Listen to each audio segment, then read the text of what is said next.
বাংলাদেশের বুকে দাঁড়িয়ে আছে এমন এক মন্দির যার প্রতিটি পোড়ামাটির ফলকে লুকিয়ে আছে প্রায় ৩৫০ বছরের ইতিহাস। একসময় এই মন্দিরের মাথায় ছিল ৯টি বিশাল চূড়া, কিন্তু আজ সেগুলোর একটিও নেই। কেন হারিয়ে গেল সেই ৯টি চূড়া? কে নির্মাণ করেছিলেন এই অপূর্ব স্থাপত্য? দেশ বিদেশের হাজারো পর্যটক, গবেষক ও ইতিহাসপ্রেমী আজও ছুটে আসেন এই অনন্য স্থাপত্যের সৌন্দর্য দেখতে। কিন্তু দাঁড়ান, আজকের ভিডিওতে আপনার জন্য রয়েছে একটি বিশেষ কুইজ।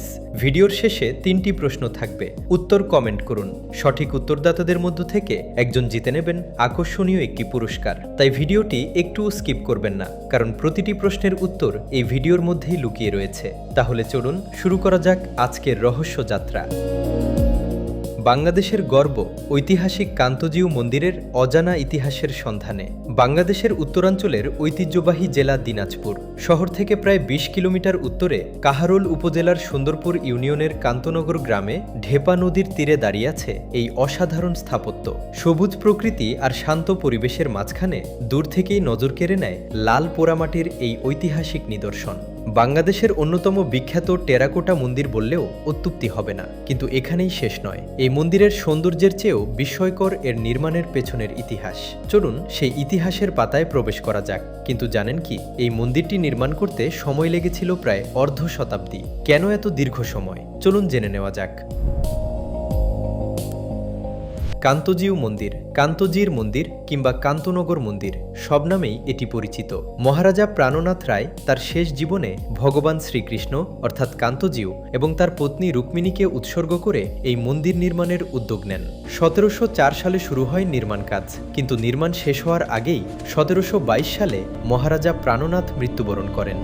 এরপর তার পোষ্যপুত্র মহারাজা রামনাথ রায় পিতার শেষ ইচ্ছা পূরণ করেন। অবশেষে ১৭৫২ সালে সম্পূর্ণ হয় এই অনন্য স্থাপত্য, অর্থাৎ প্রায় ৪৮ বছরের দীর্ঘ সময় ধরে গড়ে ওঠে কান্তজিউ মন্দির। কিন্তু অবাক করার বিষয় হলো, আজ আমরা যে মন্দিরটি দেখি এটি আসলে তার সম্পূর্ণ রূপ নয়।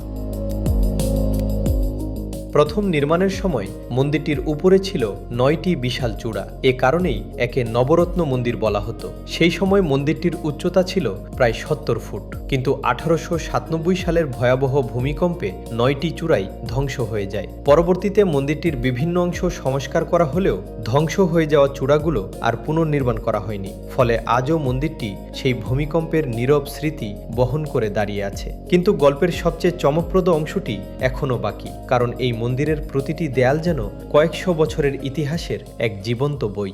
চলুন এবার সেই বিস্ময়কর টেরাকোটা শিল্পের জগতে প্রবেশ করা যাক। এবার চলুন এমন এক শিল্পকর্ম দেখি যেখানে একটি দেয়ালই হতে পারে শত শত বছরের ইতিহাসের বোধিহাসের বই। কান্তজিউ মন্দিরকে বাংলাদেশের টেরাকোটা শিল্পের অন্যতম শ্রেষ্ঠ নিদর্শন হিসেবে বিবেচনা করা হয়। মন্দির জুড়ে রয়েছে প্রায় ১৫,০০০-এরও বেশি পোড়ামাটির টেরাকোটা ফলক, যার প্রতিটি হাতে তৈরি। এসব ফলকে ফুটে উঠেছে রামায়ণ, মহাভারত, শ্রীকৃষ্ণের লীলা, বিভিন্ন পৌরাণিক কাহিনী, রাজদরবার, যুদ্ধ, শিকার, নৃত্য, সঙ্গীত এবং লোক সংস্কৃতির অসাধারণ চিত্র। শুধু ধর্মীয় কাহিনীই নয়, এখানে তৎকালীন বাংলার সমাদর জীবন, পোশাক, নৌযান, ইউরোপীয় বণিক এবং বিভিন্ন প্রাণীর চিত্র নিখুঁতভাবে তুলে ধরা হয়েছে। তাই কান্তজিউ মন্দির শুধু একটি ধর্মীয় স্থাপনা নয়, এটি বাংলার ইতিহাস, সমাজ, সংস্কৃতি ও শিল্প ঐতিহ্যের এক অনন্য দলিল। এবার যা দেখবেন সেটি খুব কম মানুষই জানেন। এই মন্দিরের সৌন্দর্য শুধু টেরাকোটায় নয়, এর স্থাপত্যের প্রতিটি স্তরেই ফুটে উঠেছে মধ্যযুগীয় বাংলার অসাধারণ প্রকৌশল, দক্ষতা। চলুন এবার সেই স্থাপত্যের বিস্ময় আবিষ্কার করা যাক।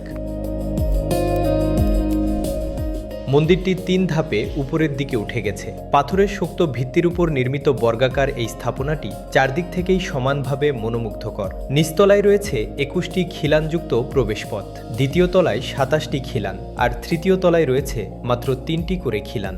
অসংখ্য অলঙ্করণযুক্ত ইটের স্তম্ভ, বহু খাঁজযুক্ত খিলান এবং প্রতিটি দেয়ালের সূক্ষ্ম কারুকাজ মধ্যযুগীয় বাংলার স্থাপত্য দক্ষতার অসাধারণ প্রমাণ বহন করে। কিন্তু এখানেই শেষ নয়, এই মন্দিরের সঙ্গে জড়িয়ে আছে ধর্মীয় সম্প্রীতি ও সহাবস্থানের এক অনন্য ইতিহাস।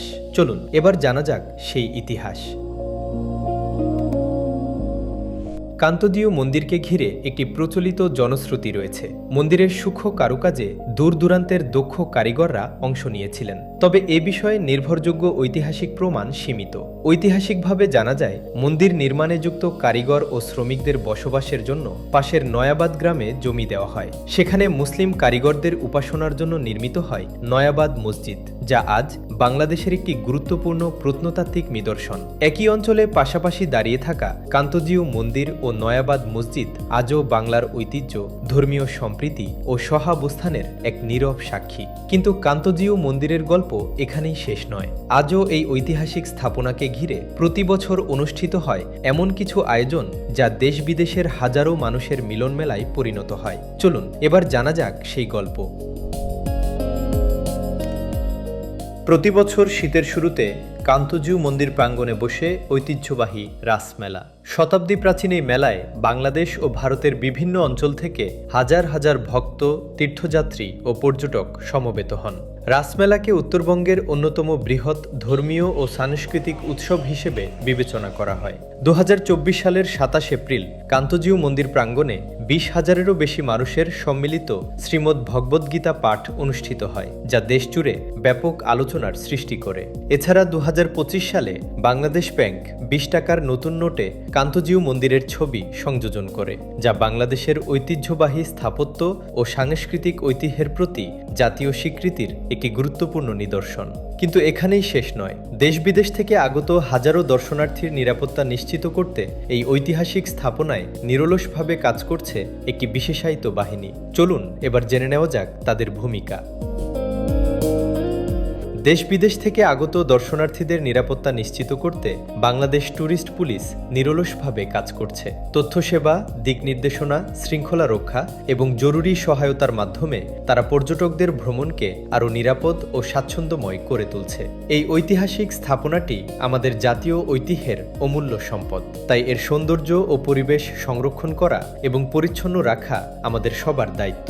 কারণ ইতিহাস শুধু অতীতের গল্প নয়, ইতিহাসই আমাদের পরিচয়। 1 মিনিট। ভিডিও শেষ করার আগে আপনার জন্য একটি ছোট্ট চ্যালেঞ্জ। আপনি যদি মনে করেন কান্তজিউ মন্দিরের পুরো ইতিহাস মনোযোগ দিয়ে দেখেছেন, তাহলে এবার নিজেকে প্রমাণ করুন। চলুন শুরু করা যাক আজকের 3টি কুইজ প্রশ্ন। প্রশ্ন 1, কান্তজিউ মন্দিরের নির্মাণ কাজ কোন সালে শুরু হয়েছিল? প্রশ্ন 2, 1897 সালের ভূমিকম্পে কান্তজিউ মন্দিরের কোন গুরুত্বপূর্ণ অংশ ধ্বংস হয়ে যায়? প্রশ্ন 3, কান্তজিউ মন্দিরে আগত দর্শনার্থীদের নিরাপত্তা নিশ্চিত করতে কোন সংস্থা দায়িত্ব পালন করছে? আপনার উত্তর 1, 2, 3 নম্বর দিয়ে কমেন্টে লিখুন। এই ভিডিওটি প্রকাশের পর 1 সপ্তাহের মধ্যে যদি 10,000টি কমেন্ট পূর্ণ হয়, তাহলে সঠিক উত্তরদাতাদের মধ্য থেকে লটারির মাধ্যমে একজন বিজয়ীকে রহস্যযাত্রা ইউটিউব চ্যানেলের পক্ষ থেকে একটি আকর্ষণীয় পুরস্কার প্রদান করা হবে। তাহলে আর দেরি কেন?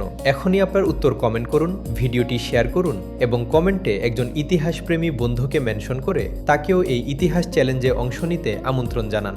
দেখা যাক কে হন আজকের ইতিহাস চ্যালেঞ্জের সেরা বিজয়ী। শুভকামনা।